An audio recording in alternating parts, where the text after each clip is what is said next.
আর্জেন্টিনাকে আরও একটি বিশ্বকাপ জেতাতে মরিয়া লিওনেল মেসি। ২০২২ সালে কাতার বিশ্বকাপ মেসি চ্যাম্পিয়ন হওয়ার পর অনেকে ধরে নিয়েছিল এটি আর্জেন্টাইন সুপারস্টারের শেষ বিশ্বকাপ এবং বিশ্ব চ্যাম্পিয়ন হওয়ায় জাতীয় দল থেকে অবসর নেবেন মেসি। তবে তা করেননি আর্জেন্টাইন মহাতারকা। এবার ২০২৬ বিশ্বকাপ যখন একেবারেই সামনে এসে দাঁড়িয়েছে, এমন সময়ে লিওনেল মেসি দারুণ এক কাজ করেছেন আর্জেন্টিনার জন্য। ২৬ বিশ্বকাপের আর ১.৫ বছর বাকি।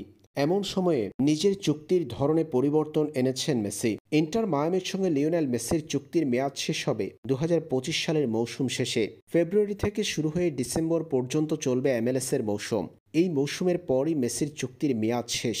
ইন্টার মায়ামি নতুন করে মেসিকে প্রস্তাব পাঠানোর প্রস্তুতি নিচ্ছে।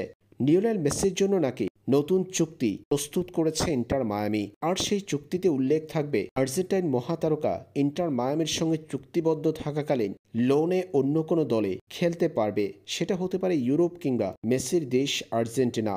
ফেব্রুয়ারি থেকে ডিসেম্বর পর্যন্ত এমএলএস এর ম্যাচগুলো চলে। যদি ডিসেম্বরের আগে এমএলএস এর ম্যাচ শেষ হয়, সেই ক্ষেত্রে ২০২৬ সালে বিশ্বকাপের আগে লম্বা সময় মাঠের বাইরে থাকতে হবে মেসির। যেহেতু চুক্তিতে নতুন করে ইন্টার মায়ামির ম্যাচ না থাকলে ধারে অন্য কোনো ক্লাবের হয়ে খেলার সুযোগ থাকবে মেসির সামনে।